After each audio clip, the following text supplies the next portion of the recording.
I was interested to see if it was going to hold my interest the same way it did with week 1, and it actually did.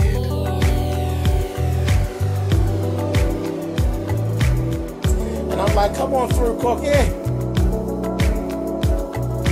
I want to put my soapbox. That's basically it.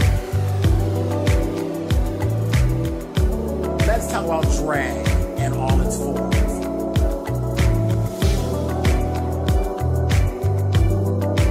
What, Cookie?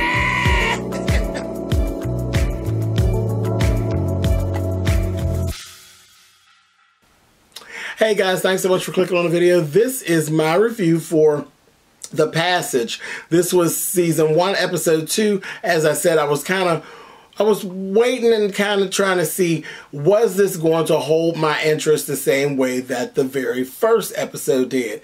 And I was very pleased. It totally held my interest. Everything was good. We started right back where we left off. They were in the midst of the car chase leaving the police station. They ended up ditching the car, slipping into a crowd of kids, and actually got onto a school bus that was in the midst of a field trip.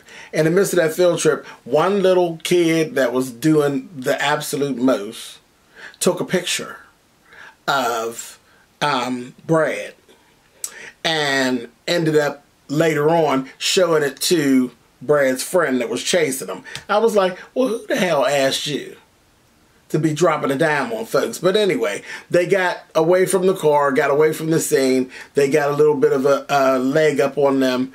The one thing that I will say, down at Project Noah, they have no idea about the mind control situation that's actually going on with the workers. And I'm like, that is going to be a problem later on, because you're noticing a lot of them are dealing with these nightmares and different things like that, and they keep talking about it, but they're talking about it amongst themselves, and nobody is actually bringing it to anybody who it really matters. So they're not even aware of what's actually going on. I'm like, that is going to be a problem. That's going to be a problem. But they're, going on. I said, go ahead on. On the way, they were actually on the way to a friend of Brad's house. And I think it was Wyoming. And he ended up passing out. You could see him driving. He was like swerving in the road and everything. He was losing blood and just having an issue. He passed out, had pulled over to the side, which was good. They got off the road. She took the phone, Amy took the phone, and actually contacted his ex-wife. And basically got some information from her, kind of told her kind of what was going on, told her where they were. She said, look around, she's seen a sign. She's like, okay, she knew exactly where they were. She got her to take and push force in his chest and make him wake up. And he ended up throwing the phone away and all of that. He's like, if we make phone calls, they'll be able to track us. So that was that. She didn't know. But, it was what it was. She was still, what she did was very, very smart. She's a very, very smart little girl. In the meantime, between time, we got Dr. Lear. And he's talking to Anthony. That's the ex-convict. And Anthony is not... He's not very easy, okay? He's not very easy to convince of things. He's asking questions. He's like, something ain't right. He's like, is all of this legal? And he's like, Dr. Lear, his wheels are spinning. So he asked him, is this legal? He's actually asking about his humanity. Saying, you feel okay with using live people as lab rats? Because that's kind of what it seems like. He's like, we're in a desperate position. That's all he would tell him. Now, keep in mind, we found out about that Chinese avian flu that they're trying. I mean, their reasoning is good, but they're just really mad scientists, as far as I'm concerned. They're mad scientists.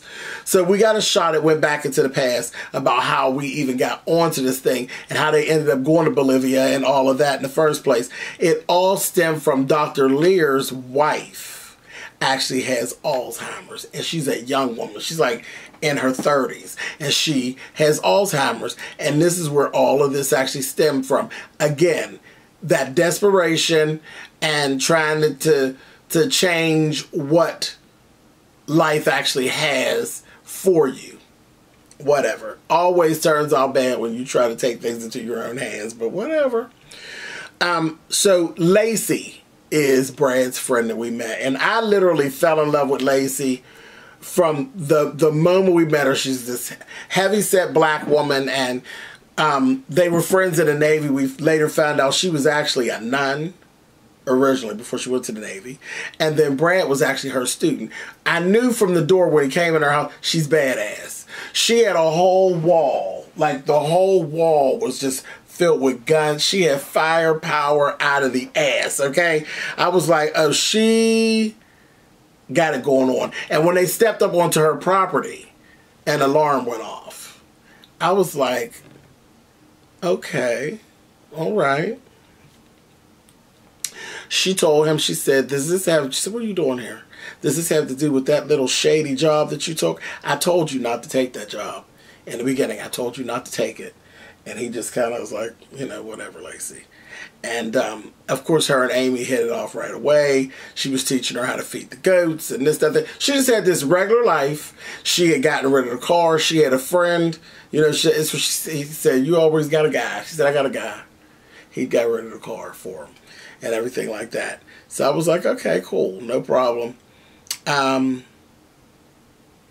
She told him, you're going to tell me everything about what's going on. And once he told her, you know, he said, I don't want to be a whistleblower. He said, you know how that all works out. And the whole thing is, she said, you know what? They're not going to ever stop. It's you that they want. They want to shut you up because you got information that will hurt them. So if it not be her, it'll be another kid. Somebody has to blow the whistle. She says, let me do this. And she said, you know, she had made some reference. She said, you know, there's some things that she needed to basically pay for. I was like, wow, okay. They didn't go real deep into it, but I could imagine. She was in the war and all of that too, so I could just imagine. She said she basically was sacrificing herself. But I kind of knew the way her character was introduced. I was like, she's going to die. So she's going to die, and it's going to upset the hell out of us. I said, I could just see it coming. But that was that. She said, let me be the one to blow the whistle. Let me go ahead. She basically was sacrificing herself. And she told you, take care of her. Take care of Amy, you know. So I was like, all right, cool, no problem. A little bit after that, the ex-wife shows up because she knew exactly where to find him, and she showed up. So she was there. She helped to heal his wound. They had a whole plan going. They were going to get to Canada. They wanted to get to Canada. So they were going to go out her back and go ahead through this lake and take the lake and go ahead and just sail right on into Canada. She had a guy that was going to just get them right on in or whatever. So that was that. Now, back at the facility, there are cleaning guys or their attendants. I don't know if they're kind of like, they're attendants and they kind of clean up too. But there's this one, he just kept on bothering that blonde chick, the one that stares all the time. Kept bothering her, kept bothering this other guy. You could tell he was really scared. He had a job, he's doing the job, but he was really afraid. And afraid of them. And I guess he's seen them get down and what they do. And he's like, don't keep doing that to her. Like the other guy would bang the cage and picking and keep calling her a bitch and all this other little stuff. And he was like, don't do that. So he gonna make this big joke, took the guy, roughed him up, took his badge and threw it in the cage. So it was on the floor inside the cage. She wasn't in one of the glass ones. Like, Tim. She, you know, because basically Tim is like the father vampire of all these other ones. Okay? They're like his children. So Tim is in glass. And there's a couple other ones that are in glass. She wasn't in the glass, but she should be. So the guy, he reaches in and, you know, he's about scared to death. He gets his badge. He pulls it out and everything. The other guy ends up taking and he's teasing him and laughing and he pushes him up against the cage and everything. She ain't touch him. And as soon as he got too close, baby, she snatched him and bit the shit out of him. So he's over there bleeding out. So I said, well, he's going to change. I don't know if she sucked him dry or if he's actually going to change. I got a feeling he's going to die. I think when they bite people, they actually die. I think they like suck them dry. But when they actually change people, they use a syringe and they actually inject into them. It was weird. It was just kind of, they didn't go too far into it. I was like, okay, well, we'll see. So that was a mess. Now, Anthony is pretty resistant. Anthony, he's having the bad dreams and all of that, but even in the dream, he has a real solid will. So I think he's going to be a bit of a problem because, again, where there is will and there is faith, this type of evil situation that goes on, it's a harder time to actually get through. So I was like, okay, I'm liking this, where they're going with this. But he is really resistant. And old boy in the dream, Tim, says to him, take this message to my friend Jonas. And I said, okay. And later on, he ends up telling, and Jonas is actually Dr. Lear. He told Dr. Lear, he said, I keep having these dreams. I have the same guy in the dream, and the guy says he knows you. He told me to give you a message. He told me not to trust you, and told me to tell you you've already changed the world. You just have to wait and see how. And then we actually end up seeing Dr. Lear talking with his wife, and she's just gone. Like, the Alzheimer's really got her. She's in a wheelchair, and she's really gone. Her mind is really gone. But he's talking to her, and he's saying, you know, what have I done? This, that, thing, and the other, on and on and on. And it's given very much something wicked this way comes. And I'm like, yeah. Because, see, the way that it's like, as this is going on, it's like Tim is building up troops. Is the feeling I'm getting. It's like he's building up troops, like he's building his own army. At some point, they're going to break up out of there. And I'm like, it's going to be a whole issue. It's going to be a whole issue. It's going to be a war. Then we have this conversation between Amy and Brad. And Amy asked Brad, are you an assassin? And he said, no, I'm not an assassin. And she said, well, you know, you did assassinate some people. He said, yeah, I know, you know. He said, I was in the war and this, that, thing, and the other, but I'm not an assassin. Then she asked him, do you believe in God? And he completely avoided answering that question. I said, that was very interesting as well.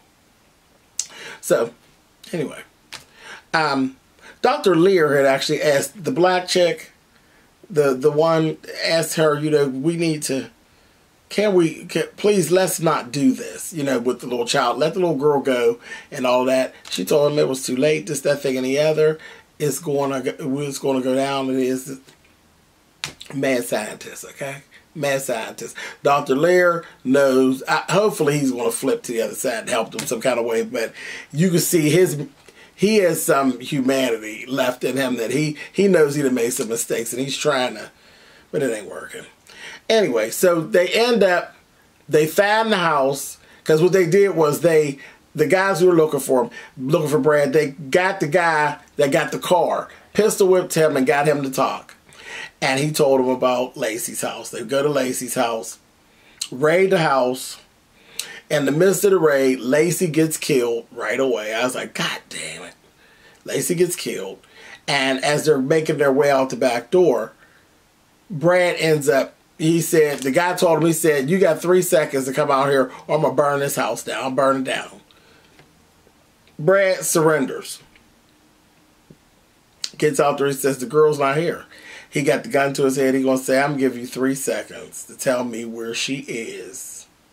I'm going to blow your head off. So you see the girl, you see the ex-wife, and you see Amy get ready to make their way out the back door to get into the boat and get away. And of course, they don't even know the ex-wife is there. So at that time, we see Amy letting go of the ex-wife's hand, and she goes out the front door, and she walks up and she stands beside Brad, and she said, here I am. And she told him it was something that she said to him earlier in the program. She told him, you don't leave me, and I don't leave you. I said, oh my gosh. So they got them. They got the two of them. The ex-wife then got away. So we'll see. And they killed our Lacy. I was like, oh, this is really well written, really well put together, and very well acted. I'm enjoying it. So it is what it is. The Passage on Fox. This is season 1, episode 2. I will see you guys next week for the 3rd episode. Later.